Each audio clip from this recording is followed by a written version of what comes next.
জঙ্গি নাটকে বাংলাদেশের এত নিরপরাধ জনগণকে আটক করা হয়েছে এবং তাদের এখনও আটকে রাখা হয়েছে। অথচ আফসোসের বিষয় হলো, যারা এই জঙ্গি নাটকগুলো ঘটিয়েছে, যারা গুম করে, এদের কিন্তু এখনও বিচার হয়নি। এদেরকে কিন্তু এখনও তারা চাকরিতে বহাল তবিয়তে আছে এবং এদেরকে কেন ফাঁসি দেওয়া হচ্ছে না? যারা গুমের সাথে জড়িত, যারা নিজ স্বার্থের জন্য মানুষকে গুম করে, মানুষকে একটা নাটক তৈরি করে জঙ্গি সাজানো হয়, বা দেখা গেছে যে কাউকে নিশার জিনিস দিয়ে কারো ব্যাগে তাকে বলা হয় মাদক পাচারকারী, বা কারো ব্যাগে অস্ত্র ঢুকে দেওয়া বলা হয় সে অস্ত্র কারবারি।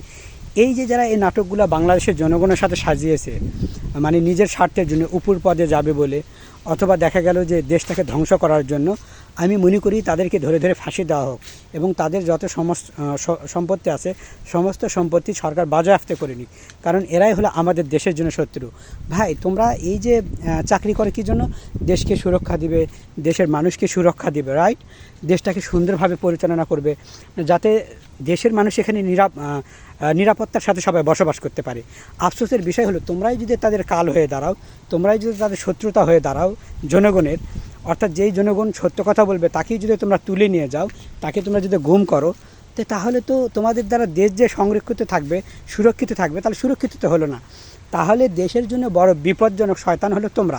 আমার কথা হলো, তোমরা সরকারি চাকরি করো, ভালো কথা, কিন্তু দেশের দেখা গেছে যে মানুষগুলো দোষী তাদেরকে তোমরা ধরো, কিন্তু যারা দোষী না এমন মানুষকে তোমরা ধরতে পারো।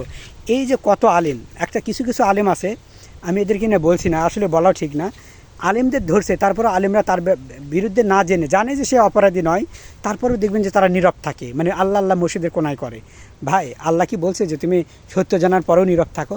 কত আলেম ওলামেদের ধরে নিয়ে গেছে নিরপরাধ, তোমরা তাদেরকে খোঁজ নাও, তাদেরকে নিয়ে আসো এবং মুখ খোলো। তোমরা নীরবতায় থাকো। একটা কথা মনে রাখবে, লজ্জায় যদি ডাক্তারখানায় গিয়ে তুমি যদি বলো কাপড় উঠাবো না, ইঞ্জেকশন নেবো না, তাহলে কিন্তু এটা তোমারই ভুল। তোমার শরীরে ক্যান্সার হয়েছে, তুমি যদি ইঞ্জেকশন না নাও, তাহলে কিন্তু তুমি নিজেই মারা যাবা। এই জন্য বলছি, কোনো আলেমকে ধরে নিয়ে গেছে, তোমরা জানো যে আলেমদের ধরে নিয়ে গেছে জঙ্গি নাটক সাজিয়ে, তোমরা মনে করছো যে সেই ঘটনাগুলো হয়তো হতেও পারে, এরকম মনে করো না, বরঞ্চ তোমরা তার পাশে দাঁড়াও, মুখ খোলো। তোমরা যদি নীরবতাই পালন করো, তাহলে মনে রাখবে এটাও কিন্তু তোমাদের জন্য বড় ধরনের বিপদ।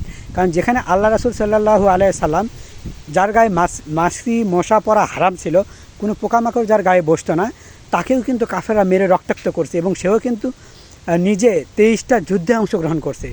এত ভালো মানুষ। তাহলে আমার কথা হলো যে নবী, মহানবী, শুধু নবী নয়, মহানবী, সেরা নবী, সর্বশ্রেষ্ঠ নবী, এবং ওনার পরে আর কোনো নবী আসবে না, যার গায়ে মাছি মশা পড়া হারাম, সেও কিন্তু নিজে 23টা যুদ্ধে অংশগ্রহণ করছে এবং যুদ্ধে ওনার দন্দর মোবারক শহীদ হয়ে গেছে, 2টি দাঁত পড়ে শহীদ হয়ে গেছে। তাহলে নবী হওয়ার পরেও যাকে যুদ্ধ করতে হয়েছে, তাহলে আপনারা মুসলমান কেমন করে ভাবলেন যে যুদ্ধ মানে আপনারা প্রতিবাদ না করে সত্যের ন্যায়ের পথে যারা শত্রু তাদের বিরুদ্ধে যদি লড়াই না করেন, তাহলে মনে রাখবেন, তাহলে তো আপনারা নবীর অনুসারী হলেন না। যে নবীকেই যুদ্ধ করতে হয়েছে, আপনাকে যে আপনার চলতে গেলে লড়াই করতে হবে না। কোথাও লেখা আছে, আপনারা যতই মনে করেন না কেন যে আমি যদি এগুলো থেকে দূরে থাকি হয়তো আমি বেঁচে যাব, আসলে আপনিও বাঁচবেন না। প্রতিটা মানুষই যারা এই ধারণা করবে যে আমি মনে হয় এরকম করে ভিজা বিড়ালের মতো থাকলেই আমি বা নিরাপদ, ভাই, শেষ জামানা। কখনোই কোনো মানুষ যদি আপনি নিজেই রুখে না দাঁড়ান, তাহলে আপনার উপরে একদিন অ্যাটাক আসতে পারবে।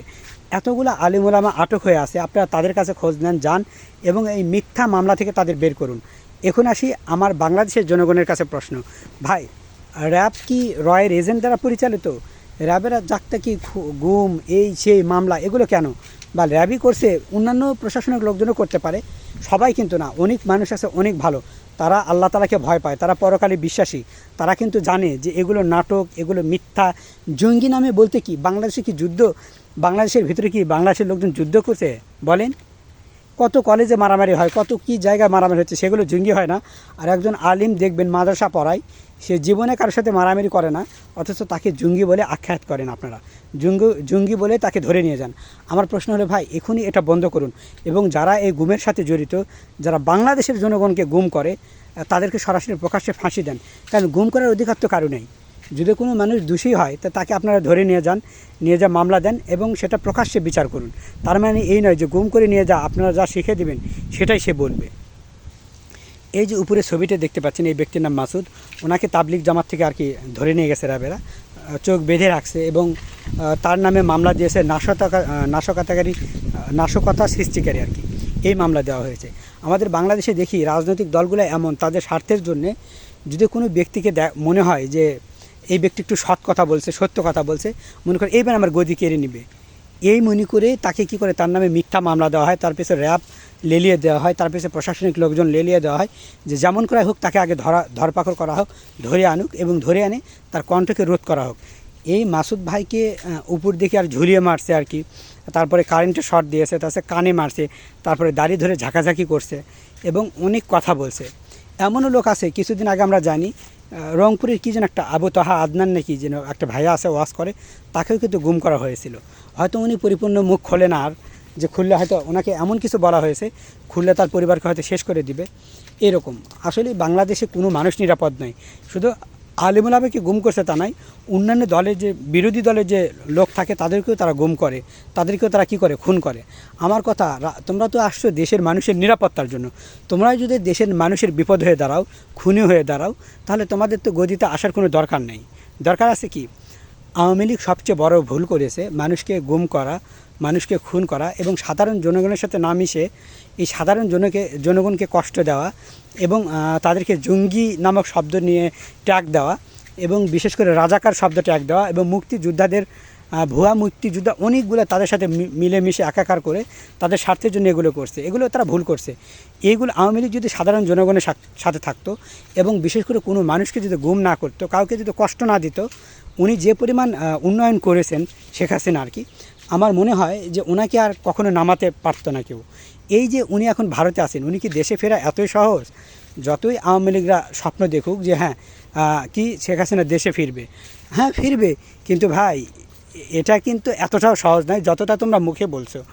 ফিরতে পারে, কিন্তু এর জন্য অনেক কাঠখড় পোহাতে হবে, এমনকি আওয়ামী লীগের জীবনও চলে যেতে পারে। কারণ হলো বাংলাদেশের মানুষ এখন অনেক সজাগ। আপনি দেখবেন অনলাইন আসাতে মানুষ কিন্তু অনেক সজাগ হয়ে গেছে, অনেক কিছু বোঝে। আমার কথা হলো গুমের কোনো নাটক থাকবে না, যেই গুম করবে তাকে ফাঁসি দেওয়া হোক। গুম কেন করতে হবে? একজন যদি অপরাধী হয়, একজন যদি খুনি হয়, তাকে গুম করা যাবে না, তাকে প্রকাশ্যে সবার সামনে ধরুক। এবং যখন কোনো মানুষকে অ্যারেস্ট করা হবে সেক্ষেত্রে কিছু নিয়ম থাকবে। নিয়ম হলো অ্যারেস্ট করার আগে তাকে একটা চিঠি দিতে হবে যে তুমি হয় থানায় হাজিরা দেবা, তোমরা ওই চিঠিটা তার বাড়িতে একবারে নিশ্চিত করতে হবে, তার বাড়িতে তার আপনজনের হাতে তুলে দিতে হবে যে তাকে আত্মসমর্পণ করুক, থানায় গিয়ে সে হাজিরা দিক। যদি হাজিরা না দেয় তখন আরেকটা চিঠি যাবে যে কোনো মুহূর্তে তোমাকে যেখানে পাবো কী করবো, আমরা অ্যারেস্ট করব। হ্যাঁ, হাজিরা যদি না দেয় তারপর আপনারা অ্যারেস্ট করেন। অ্যারেস্ট করার সাথেও তার পরিবারের সাথে আগে নাম্বারে কথা বলতে হবে যে আমি অমুক থানায় অমুক জায়গায় নিয়ে যাচ্ছি। কার্ড দেখাতে হবে উনি আসলেই পুলিশ কিনা বা উনি প্রশাসনিক লোকজন কিনা, র্যাব কিনা। কার্ড দেখাতে হবে, আশেপাশে যে লোকজন থাকবে তাদেরকেও সে কার্ড দেখাবে, লোকজন ছবি তুলে নেবে যেটা আসলেই ভুয়া কিনা। যখন ছবি তুলে নেবে তখন তো জানবে যে কে ধরে নিয়ে গেল, তাই না? এবং তার আত্মীয়র সাথে ফোনে কথা বলবে যে আমি এখানে অ্যারেস্ট করছি, মানে যাকে আসামিকে বলবে যে তোমার আপনজনের নাম্বার দাও, সেই নাম্বার আমরা যোগাযোগ করব। যখন নাম্বার দিবে তখন তার বাড়ির লোকজনকে বলবেন যে আমি অমুক থানার ওসি হই বা অমুক থানার যেই হোক একটা ঠিকানা দিবে যে আমি সেই জায়গায় একে নিয়ে যাচ্ছি, আপনারা ওই জায়গায় উপস্থিত হন। কারণ আপনারা সেই থানায় এই জায়গায় উপস্থিত হন, আপনারা আসামিকে নিয়ে যাচ্ছি, অথবা আসামির সাথে আপনারা কে যেতে চান চলে আসুন, আমি তাকে নিয়ে থানায় যাব। কারণ এটা নিশ্চিত করা যে আসামি গুম হচ্ছে না, আসামি ঠিকঠাক জায়গায় যাচ্ছে, মানে সে জেলেই যাচ্ছে বা কোনো থানায় যাচ্ছে বা সেখান থেকে তাকে জেলে নিয়ে যাওয়া হচ্ছে। আগে এটাই আসামি হলেও তারও জীবনে নিশ্চিত করা যে সেও যেন খুনের শিকার না হয়। হ্যাঁ, এখন থানায় যাওয়ার পর তার বাড়ি থেকে লোকজন যখন যাবে, ফেস টু ফেস কথা হবে, যখন নিশ্চিত হলো যে না সে তো থানায় গেছে, অন্য কোনো জায়গায় যায়নি, তারপরে তার বিচার কার্য শুরু করা হোক। সে যদি খুনি হয় তো তাকে ফাঁসি দেওয়া হোক, তার অপরাধ কী পরিমাণ সেই পরিমাণ দেখে তার বিচার করা হোক। হ্যাঁ, যদি তাকে ক্ষমা করা যায় তাহলে সেটা আলাদা বিষয়, ক্ষমা তো মহৎ গুণ। হ্যাঁ, ক্ষমা করার আগে কিছু জিনিস অবশ্যই খেয়াল রাখা জরুরি। এক নম্বর কথা হলো, যখন আমি কোনো আসামিকে ক্ষমা করব, আগে দেখব যে যাদের সাথে সে এই কাজটা করছে তারাই ক্ষমা চাচ্ছে কিনা, বা তাদের কাছে ক্ষমা চাইলে তারা কি মাফ করছে কিনা।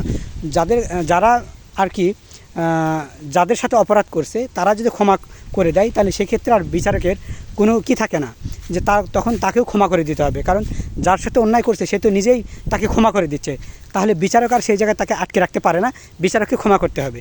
কিন্তু আমার কথা হলো বিচারক মনে হচ্ছে যে এই কাজে মনে হয় তাকে ক্ষমা করা যায়। বিচারক যদি মনে করে তাহলে ক্ষমা করে দিবে, তবে এই শর্তে যে সে যেন আর ভবিষ্যতে এরকম কাজ না করে। পুনরায় যদি সে এরকম কাজ করে তাহলে সেক্ষেত্রে আইনটা আবার যদি সে ধরা পড়ে তাহলে আইনটা তার জন্য আর কঠিন হবে। বুঝতে পারছেন? এরকম করে করা।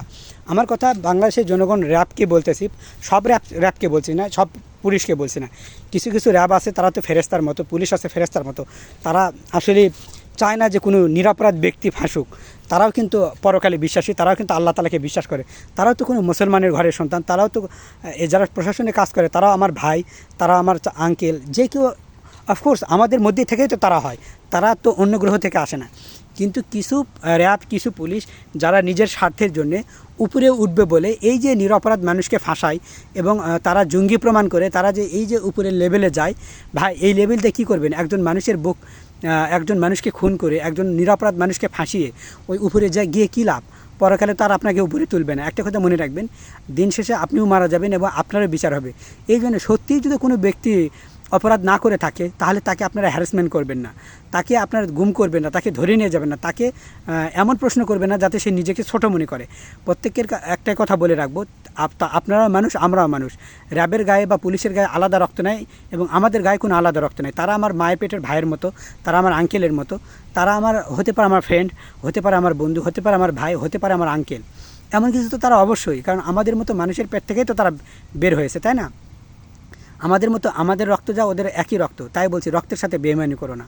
হ্যাঁ, কেউ যদি আসলেই অপরাধ করে তাকে ধরে নিয়ে যাও, কিন্তু কোনো রক্তের সাথে তোমরা বেইমানি করো না। কারণ হতে পারে আমি তোমার বন্ধু, হতে পারে আমি তোমার ফ্রেন্ড, হতে পারে আমি তোমার ছোট ভাই, হতে পারে আমি তোমার আপনজন কেউ। এটাই তো বড় পরিচয় যে আমি একজন মানুষ, তুমি একজন মানুষ, মানুষে মানুষে ভাই ভাই। এই ভাই ভাই হিসাবে বলছি যে তোমরা উপর লেভেলে যাবে বলে এমন কিছু করো না যার দরুন তোমার পরকাল খারাপ হয়। দুনিয়ার বুকে যদি তোমাদের এই মানে এরকম হয়, নিরপরাধ ব্যক্তিকে ফাঁসাও, তাহলে পরকালে কিন্তু তোমাদের কি হতে পারে? একজন ব্যক্তি দোষী নয় জানো, তারপরেও যে পরিমাণ তাকে তোমরা কি করো, কষ্ট দাও, তাহলে তোমাদের কি কষ্ট দিবে পরকালে আল্লাহ তাআলা বলো? যাই হোক, একটা কথাই বলে রাখবো যে যারা আলেমরা আছে, যারা আসলেই দোষী নয়, সমস্ত আলেমদেরকে মুক্তি দেওয়া হোক। এবং বিশেষ করে মাওলানা আমিরুল ইসলাম যে আধা রাতের বন্দিনী বই লিখছে, ওনাকেও মুক্তি দেওয়া হোক। আমি জানি উনি নিরপরাধ, কারণ সাক্ষী নাই এবং প্রমাণ নেই। যদি অকাট্য প্রমাণ না থাকে তাহলে কোনো আসামিকে ধরে রাখা যায় না। বুঝতে পারছেন? প্রমাণ নেই, সে আবার আসামি হয় কী করে? আগে প্রমাণ হোক, তারপরে না হয় আসামি কিনা সেটা বোঝা যাবে। বুঝতে পারছেন? প্রমাণ হলে না বোঝা যাবে সে আসামি। আর যারা এই নাটক করে একটা স্বার্থের জন্য, তাদেরকে বলছে ভাই নাটকগুলো করো না, জীবনে হেলাফেলা করো না। তুমি তোমার পরিবারকে যেমন ভালোবাসো, তুমি তোমার নিজের জীবনকে যেমন ভালোবাসো, প্রতিটি মানুষই কিন্তু তার পরিবারকে ভালোবাসে, তার নিজের জীবনকে ভালোবাসে। তাই কারো জীবনকে বিপন্নে ফেলে দিও না। প্রতিটা মানুষেরই জীবন, বুঝতে পারছো? প্রতিটা মানুষ বাঁচতে চায় সমাজে, প্রতিটা মানুষ চায় না যে সমাজে তাকে কী করা, সম্মানের সাথে বাঁচতে চায়। তোমরা যদি তাকে অসম্মান করো, ছোট করো, বলো এটা কত বড় কষ্টের। তোমরাও তো আমার ভাই, বলো। একটা কথা বলছি, তোমরা কোনো নিরপরাধ ব্যক্তিকে ধরো না, কোনো ব্যক্তির ব্যাগে অস্ত্র ঢুকে দিও না, কাউকে এই অবৈধ যে জিনিসপাতি এগুলো ঢুকে দিও না। যে আসলেই দোষী নয় তাকে তোমরা টাচ পর্যন্ত করো না, আর যে দোষী তাকে তোমরা ছেড়ে দিও না।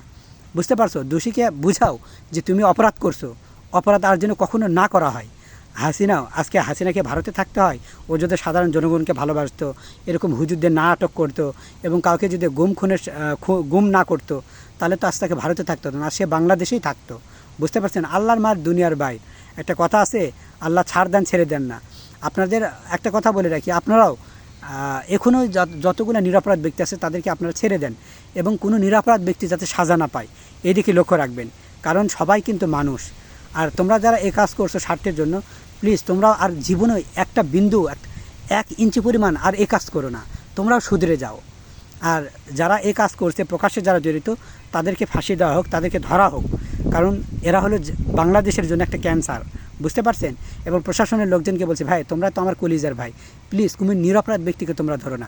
কোনো মানুষ যদি হক কথা বলে তাদেরকে আরও স্যালুট জানাও, তাদের পাশে দাঁড়াও, যে যারা সত্যিকারের অর্থে মানুষ, যারা বাংলাদেশের ভালো চায়, যারা মানুষের ভালো চায়, যারা জনগণের ভালো চায়, যারা দেশের ভালো চায়, এরা হলো খাঁটি মানুষ।